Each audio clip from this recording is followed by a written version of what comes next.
अभी ये लेक्चर आप लोगों के लिए क्यों सोचा होगा कि आयोजकों ने कि वर्क लाइफ बैलेंस में होना चाहिए, क्योंकि आपका लाइफ इतना बिजी है। तो मैं देखता हूँ कि सुबह लोग 4 बजे उठते हैं, रात को सोने का कोई भरोसा नहीं कि कब कहाँ जाना पड़ेगा, और पब्लिक का कांटेक्ट है। तो इसलिए लाइफस्टाइल डिसऑर्डर जो है ये काफ़ी मात्रा में, जैसे ब्लड प्रेशर है, डायबिटीज़ है, ओबेसिटी है, ज़्यादा मात्रा में हमको देखने को मिलता है। और इसमें ट्रैवल भी बहुत करते हैं आप लोग, खुद के लिए बहुत समय कम है, तो इसलिए भी ये प्रॉब्लम होता है। और लोगों की एक्सपेक्टेशन काफ़ी ज़्यादा होती है, क्योंकि आप लोग ज़मीन पर लोगों के लिए काम करते हैं, तो लोगों को लगता है कि शादी में भी आना चाहिए, किसी का देहांत हो गया तो वहाँ भी आना चाहिए, तो एक आदमी के लिए सब करना मुश्किल हो जाता है। तो ऐसे इसमें जो भी बीमारियाँ जैसे कि डायबिटीज़, वो आपको एक्चुअली खोखला बना देती है, मतलब आपका जो इफ़िशियंसी है बहुत कम कर देती है। अभी अगर ये लाइफस्टाइल का बेसिक प्रिंसिपल हम लोग देखेंगे तो हमारे शरीर में एक इंसुलिन नाम का हार्मोन होता है। आप लोगों को मालूम होगा कि जो डायबिटीज़ है वो इंसुलिन का इंजेक्शन लेते हैं। तो हमारे शरीर में पेट के अंदर लेफ्ट साइड को एक पैंक्रियास नाम की ग्रंथि होती है, ग्लैंड होती है, उसमें से इंसुलिन बनता है। और इस लाइफस्टाइल के पीछे जो प्रिंसिपल ये है कि जब आपकी इंसुलिन लेवल बढ़ती है तो आप पहले आपको मोटापा हो जाता है, उसके बाद में इंसुलिन रेजिस्टेंस आता है, और बाद में आपको टाइप 2 डायबिटीज़ होता है। ये डायबिटीज़ 2 टाइप का होता है, टाइप 1 और टाइप 2। टाइप 1 का मतलब ये है कि बचपन में डायग्नोस होता है, 10, 12, 14 साल के, और इन बच्चों में इंसुलिन बनता ही नहीं है, इसलिए इंसुलिन का इंजेक्शन उनको ज़िंदगी भर लेना पड़ता है, उसको टाइप 1 बोलते हैं। लेकिन जो 40 के बाद डायबिटीज़ होता है वो टाइप 2 होता है। तो टाइप 1 डायबिटीज़ के लोगों के लिए ये लाइफस्टाइल नहीं है। फॉर्चुनेटली जितने भी डायबिटीज़ मरीज़ होते हैं उसमें से टाइप 1 के मरीज़ 2-3% होते हैं, मेजॉरिटी टाइप 2 होते हैं। तो ये प्रिंसिपल है कि इंसुलिन बढ़ेगा तो आप मोटे बनोगे, आपको इंसुलिन रेजिस्टेंस आएगा, बाद में टाइप 2 डायबिटीज़ होगा। अभी ये इंसुलिन जो हमारे शरीर में बनता है, ये बनने के 2 तरीके हैं। एक तरीके को हम बोलते हैं बेसलाइन सिक्रीशन। इसका मतलब ये है कि 24 घंटे आपके पैंक्रियास से थोड़ा इंसुलिन निर्माण होता है, और दिन भर में ये लगभग 18 से 32 यूनिट ये इंसुलिन बनता है। इसकी विशेषता ये है कि इसको रोकना या चालू करना आपके हाथ में नहीं है, ये आपके कंट्रोल में नहीं है, ये 24 घंटे चलते रहेगा, इसके ऊपर आपका कोई नियंत्रण नहीं है। इंसुलिन निर्माण होने का दूसरा तरीका यह है कि आप जब भी कुछ खाते हैं तो इंसुलिन बनता है, और अपेक्षा यह है कि जितना इंसुलिन आपको दिन में लगता है उसका 50% बेसलाइन तरीके से आना चाहिए, और 50% आपने खाना खाने से बनाना चाहिए।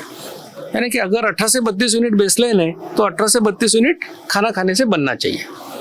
अब जो इंसुलिन खाना खाने से बनता है इसकी 3 विशेषता है। पहली विशेषता यह है कि जब भी आप कुछ खाओगे एक विशिष्ट मात्रा में इंसुलिन बनाओगे, और ये विशिष्ट मात्रा हर एक की अलग अलग है। कोई 5 यूनिट बनाएगा, कोई 10 बनाएगा, कोई 15 बनाएगा, हर एक का अलग अलग है। दूसरी विशेषता यह है कि आप कम भी खाओगे या ज़्यादा भी खाओगे लेकिन उतना ही इंसुलिन बनाओगे। मतलब कोई व्यक्ति अगर खाने के बाद 5 यूनिट बनाता है, उसने डबल खाना भी खाया तो भी वो 5 यूनिट ही बनाएगा। मतलब ऐसा नहीं कि एक एप्पल खाए तो 5, 2 खाए तो 10, ऐसे नहीं होता है। तो कम खाओ ज़्यादा खाओ, इंसुलिन उतना ही बनता है। और तीसरी विशेषता यह है कि इंसुलिन निर्मित एक साइक्लिकल प्रोसेस है, इसलिए एक बार इंसुलिन बनता है तो वो ग्लैंड जो पैंक्रियास एग्जॉस्ट हो जाती है, तो फिर से बनाने के लिए उसको कुछ समय लगता है। वो लगभग 55 मिनट का समय है कि इंसुलिन फिर से बनने के लिए उतना टाइम लगता है। तो बेसलाइन सिक्रीशन 18 से 32 यूनिट, इसको हम कंट्रोल नहीं कर सकते। खाना खाने से बनता है, इसकी 3 विशेषता। जब भी खाओगे एक विशिष्ट मात्रा में इंसुलिन बनाओगे, कम खाओगे ज़्यादा खाओगे उतना ही बनाओगे, एक बार बनाओगे तो 55 मिनट में फिर नहीं बनाओगे। यहाँ तक सब लोग शायद मेरे साथ सिक्रीशन के बारे में आ गए। अब ये इंसुलिन का कार्य क्या है ये समझते हैं।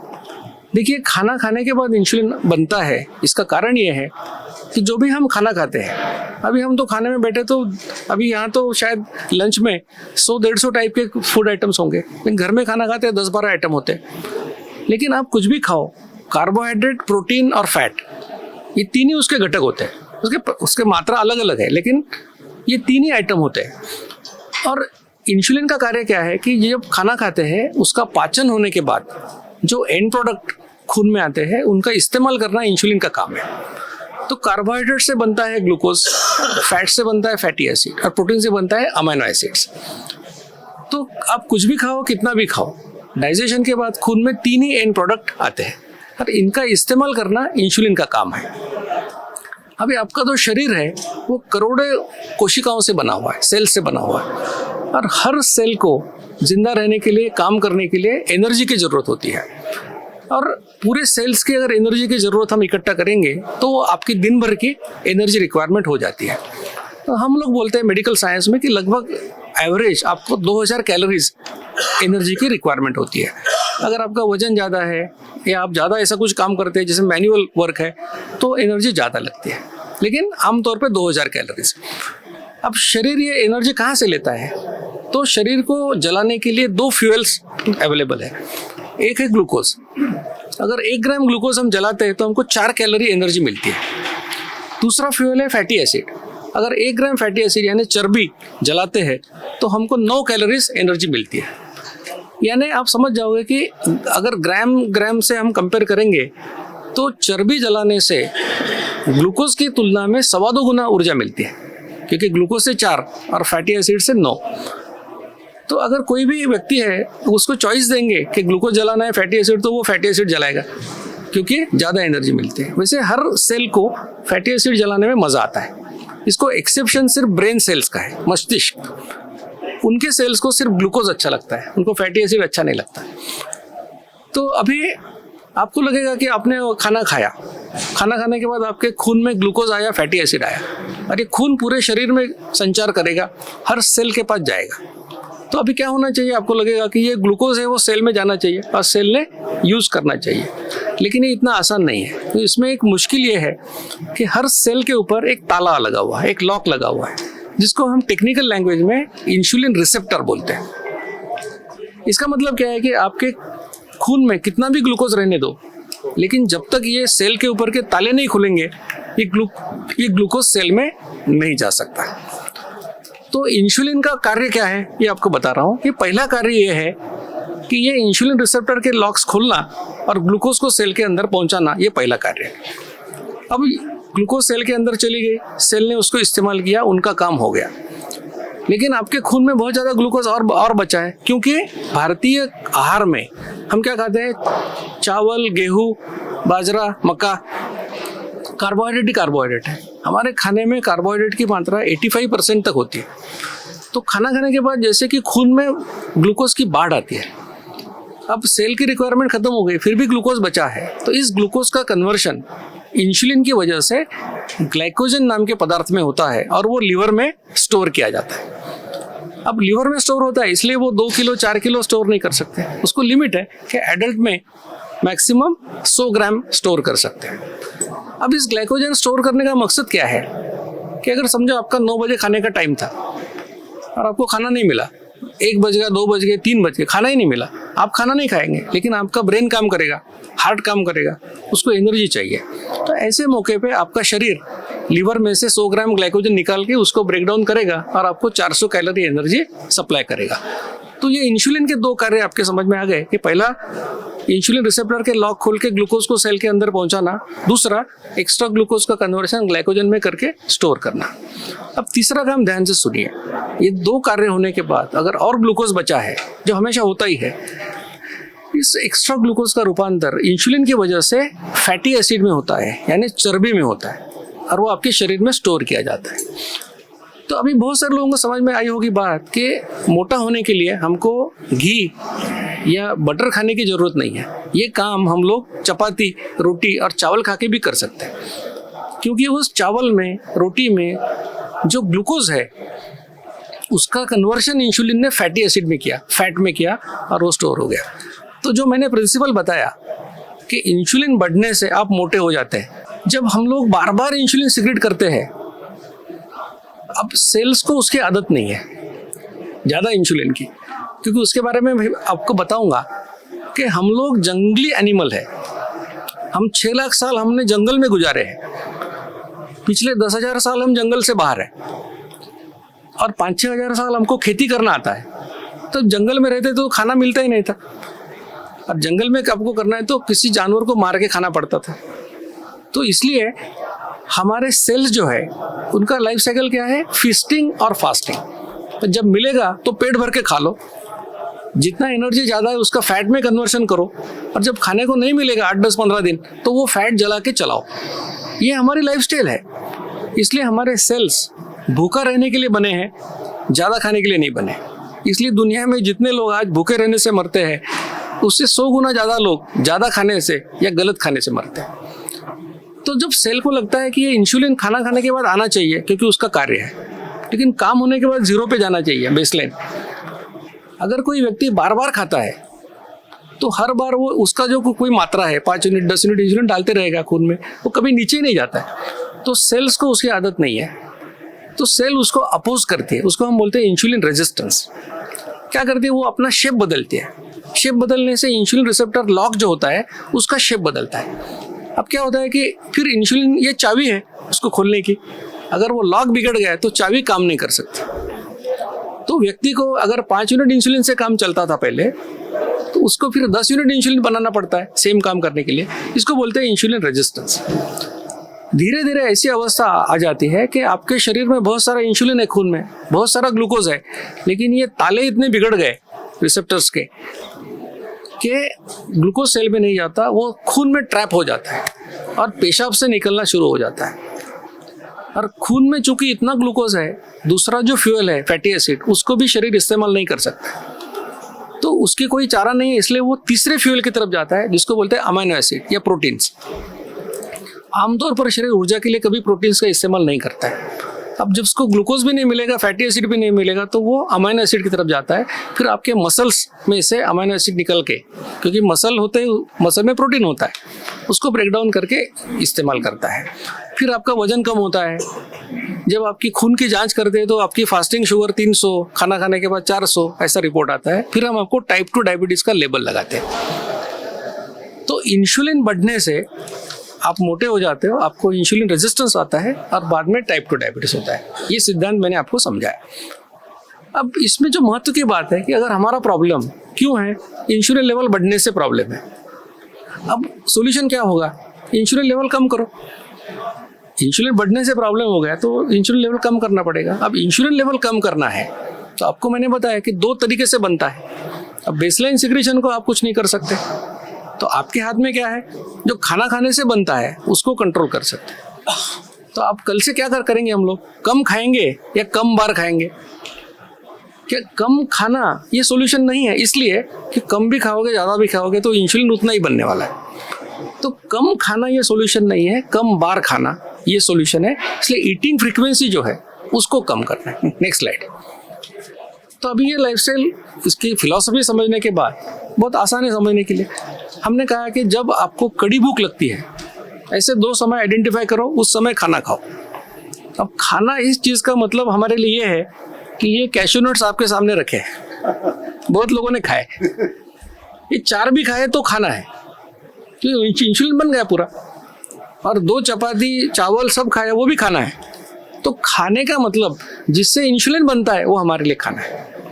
तो ऐसी 2 टाइम आइडेंटिफाई करो जब कड़ी भूख लगती है। बहुत लोगों को मालूम ही नहीं है, क्योंकि भूख लगने से पहले ही खाते, दिखा तो खाते। लोगों को पूछता हूँ क्यों खाते हो, तो मैं अकेला हूँ इसलिए खाया, लोगों ने बोला इसलिए खाया। लेकिन भूख के लिए किससे कब खाया लोगों को याद ही नहीं है। आमतौर पे 2 पैटर्न होते हैं, एक है सुबह 9 बजे, शाम को 6 बजे लोग खाना भूख लगती है। कुछ लोगों को दोपहर 12:30 1, रात को 8:30 9 2 बजे लगते हैं। तो कोई भी आपके टाइम होगा, ऐसा कोई जरूरी नहीं है कि इसी समय खाना है, वो आपके भूख के समय है, अलग अलग हो सकते हैं। उसमें कितनी गैप हो इसकी भी कोई जरूरत नहीं है, वो आपकी भूख है आपके टाइम के हिसाब से। तो पहली बात है, कड़ी भूख के 2 समय आइडेंटिफाई करो, 2 समय खाना खाओ। दूसरा, 55 मिनट में खत्म करो।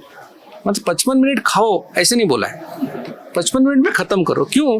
क्योंकि इंसुलिन एक ही बार बनाना है, 55 के आगे गए तो 2 बार बनेगा। इसलिए 2 खानों के बीच में जितना भी हो सके कुछ भी मत खाओ, जिससे इंसुलिन बनता है ऐसा कोई भी चीज़ मत खाओ। पानी इज़ द बेस्ट, पानी सबसे अच्छा है।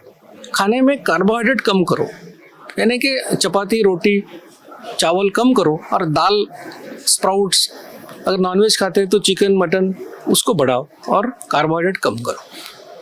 खाने में मीठा जितना कम होगा स्वास्थ्य के लिए अच्छा है। शक्कर, गुड़, शहद, इसकी शरीर को कोई ज़रूरत नहीं है।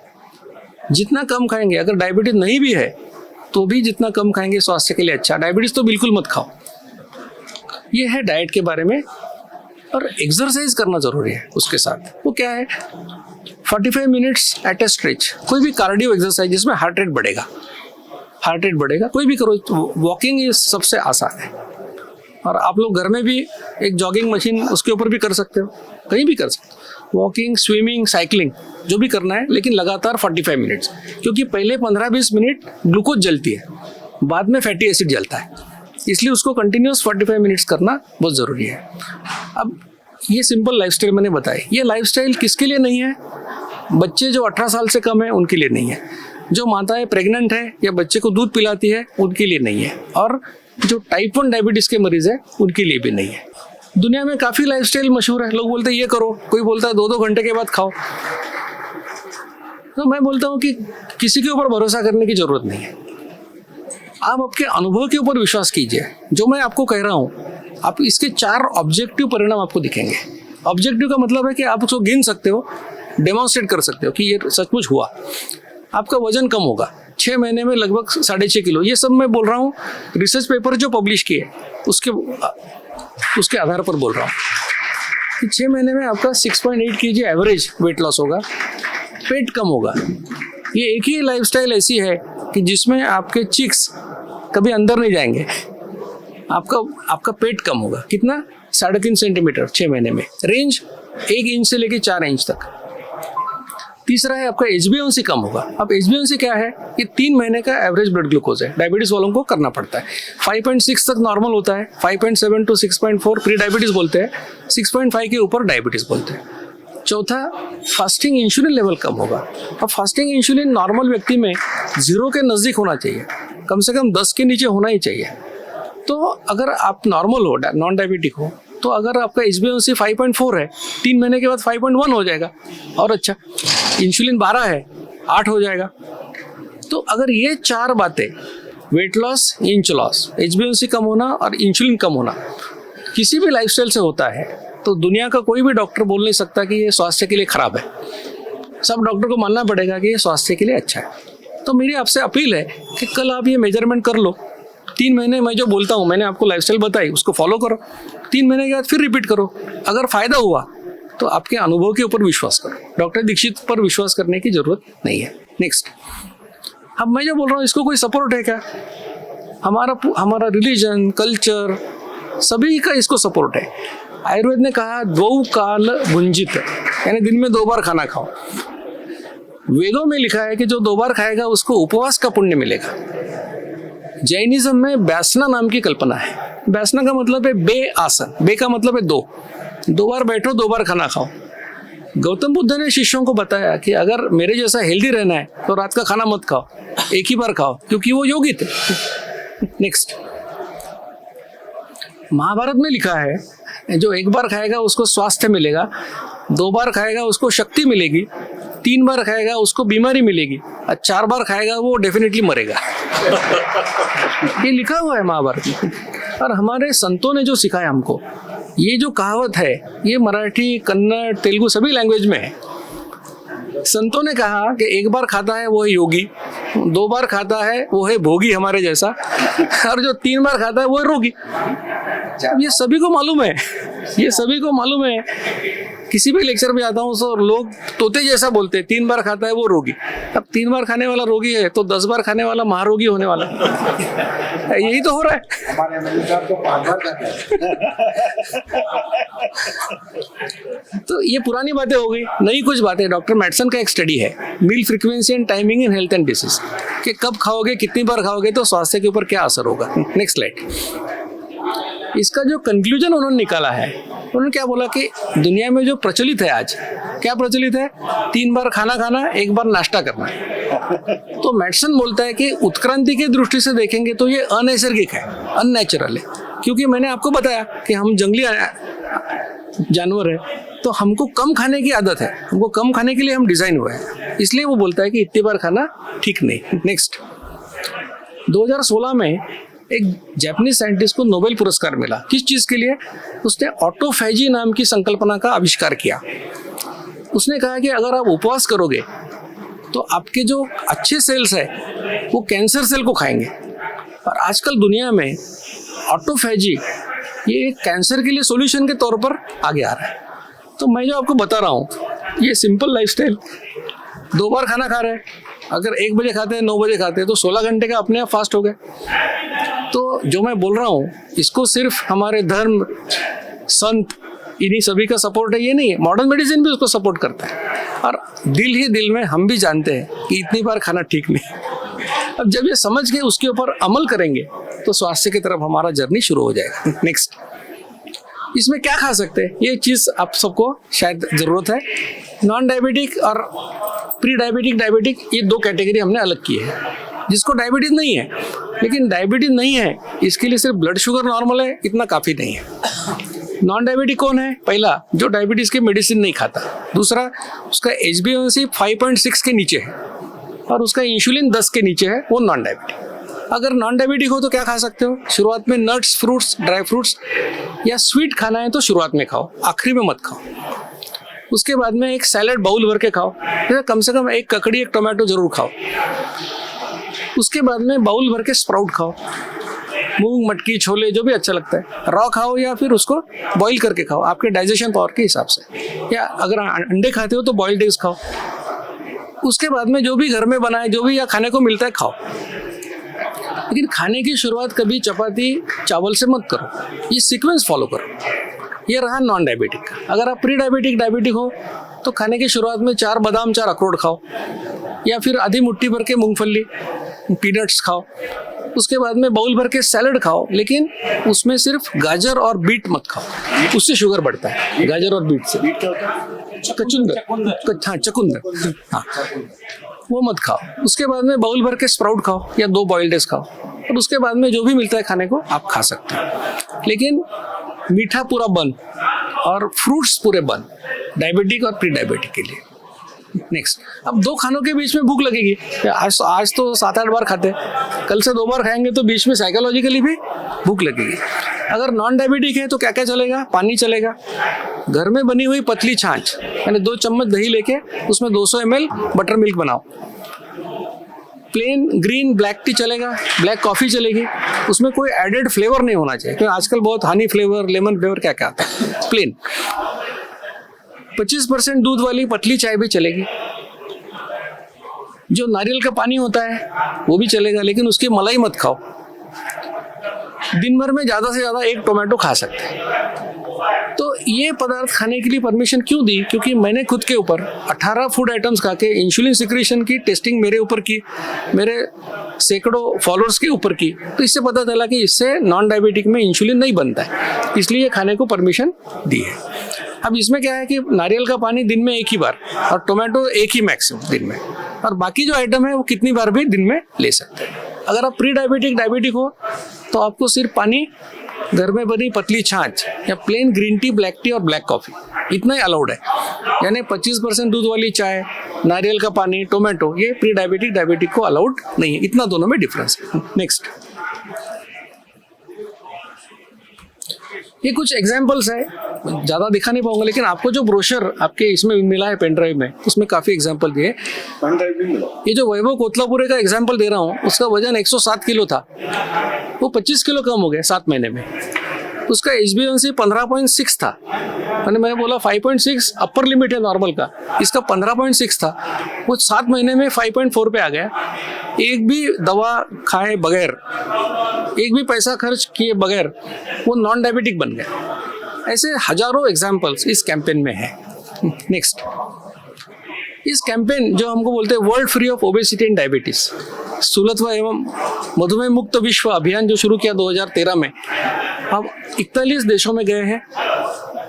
हम लोग डायबिटीज रिवर्सल सेंटर चलाते हैं, महाराष्ट्र में 14 जगह पे है, सूरत, मडगांव और बेलगांव में एक है। ये कैंपेन पूरा फ्री ऑफ कॉस्ट है, इसमें किसी भी पेशेंट से 1 रुपया भी लिया नहीं जाता। अभी इन्फोसिस फाउंडेशन ने हमको नागपुर, पुणे के लिए डायबिटीज रिवर्सल सेंटर चलाने के लिए CSR में से मदद की है, और हम एक हजार पेशेंट्स का डायबिटीज वहाँ पे रिवर्ट करने वाले हैं 3 साल के अंदर। नेक्स्ट, मोदी जी से मेरी मुलाकात हो गई और एक दैनिक भास्कर में न्यूज़ आई, जर्नलिस्ट ने मोदी जी को पूछा कि आपका लाइफस्टाइल क्या है, तो हेडिंग बाद में न्यूज़ का है पीएम मोदी का डाइट प्लान, दिन में 2 बार भोजन, हर बार 55 मिनट में पूरा करते हैं खाना। तो शायद मोदी जी भी ये लाइफस्टाइल फॉलो करते हैं। नेक्स्ट, मेरी आपसे उम्मीद क्या है कि आप लोग रोल मॉडल अगर बन गए तो आपके पूरे कॉन्स्टिट्यूएंसी में हजारों लाखों लोगों को फायदा हो सकता है। और मैं बोलता हूँ कि मेरे ऊपर भरोसा करने की कोई ज़रूरत नहीं है, ये साइंस है। अगर आपको लगा कि मैं जो बोला उसमें लॉजिक है, कोई साइंस है, इसको करके देखना पड़ेगा कि बगैर करने से कुछ होगा नहीं, सोचने से किसी का डायबिटीज रिवर्ट नहीं होता। तो ये करके देखो 3 महीने के लिए, अगर आपको फायदा हुआ, जो भी मैंने 4 पैरामीटर बोले उसके ऊपर आप इम्प्रूव हो गए, तो उसके ऊपर भरोसा करो और ये लोगों को बताओ, कैंपेन को ज्वाइन करो। नेक्स्ट, इसके बारे में काफ़ी किताब भी है, ये आपको फ्लिपकार्ट, अमेजॉन वगैरह बहुत जगह पे मिलेंगे। ये नंबर आप इसको नोट करके लिख लीजिए, ये मेरा नंबर है। तो ये आप लोग सब विधायक हो, आमतौर पे मेरे कोऑर्डिनेटर्स के नंबर देता हूँ, लेकिन बिकॉज आप सब लोग मेरे लिए बहुत महत्वपूर्ण है। अगर आप किसी का भी मैंने डायबिटीज़ रिवर्ट किया तो मुझे यकीन है कि मैंने 3 लाख लोगों का डायबिटीज़ रिवर्ट किया है। तो ये नंबर ले लीजिए, इसके ऊपर आप व्हाट्सएप मैसेज कर सकते हैं, तो मैं आपको कैंपेन में ज्वाइन करूँगा। अभी एक बहुत इंपॉर्टेंट बात आपको बोलूँगा जो मैं आप ही के साथ शेयर कर सकता हूँ। ICMR का रिपोर्ट परसों आया, उन्होंने बताया 10 करोड़ लोगों को डायबिटीज़ है इंडिया के अंदर, और उससे भी कहीं ज़्यादा 20 करोड़ लोग प्री डायबिटिक हैं। अब क्या 1947 में 1% लोगों को डायबिटीज़ था और आज 10% लोगों को है, तो हमारे क्या जीन्स खराब हो गए क्या? 50 साल में क्या हमारे जेनेटिक स्ट्रक्चर बिगड़ गया? नहीं, हमारी लाइफस्टाइल बिगड़ गई। और अगर आप देखेंगे तो ये 10 करोड़ में से 5 करोड़ लोगों को मालूम नहीं है कि उनको डायबिटीज़ है। कब पता चलेगा? आंखें जाएगी, दृष्टि जाएगी तो पता चलेगा डायबिटीज़ था। किसी का पैर काटेंगे तो पता चलेगा डायबिटीज़ था। तो इतना अज्ञान इसके बारे में है। और अगर हम सोचेंगे 10 करोड़ लोगों को सिर्फ मेटफॉर्मिन नाम की दवा देना है सुबह शाम, तो हर पेशेंट को कम से कम 300-400 रुपये महीना खर्च करना पड़ेगा। और भारत, आपको मालूम है कितने लोगों का इनकम क्या है? आप सोचिए, जितने भी पैर काटने पड़ते हैं उसमें से 50% लोगों को डायबिटीज़ होता है। जितने लोगों की दृष्टि जाती है उनमें 50% डायबिटिक्स है। कॉम्प्लिकेशंस ऑफ डायबिटीज़ की ट्रीटमेंट करना अमेरिका और इंग्लैंड को भी पॉसिबल नहीं है, इतना खर्चीला काम है कि 55 साल के एज में किसी का पैर काट के मिडिल क्लास फैमिली में कोई व्यक्ति 30 साल जिंदा रहेगा आगे, तो वो फैमिली बिलो पॉवर्टी लाइन जाएगी, इतना खर्चा होगा। तो ये सब सिनेरियो के ऊपर कोई व्यक्ति आपको एक लाइफस्टाइल ऐसी बता रहा है जो फ्री ऑफ कॉस्ट है, जिसके लिए डॉक्टर की ज़रूरत नहीं, एक्सपर्ट की ज़रूरत नहीं, कोई मशीन लाने की ज़रूरत नहीं, कोई बाजार से पाउडर लाने की खा की ज़रूरत नहीं है, और जो आप खुशी से ज़िंदगी भर कर सकते हो। तो मेरी अपेक्षा ये है कि एक रिस्पॉन्सिबल सिटीजन के नाते हम सभी का कर्तव्य है कि इसको करके देखना चाहिए।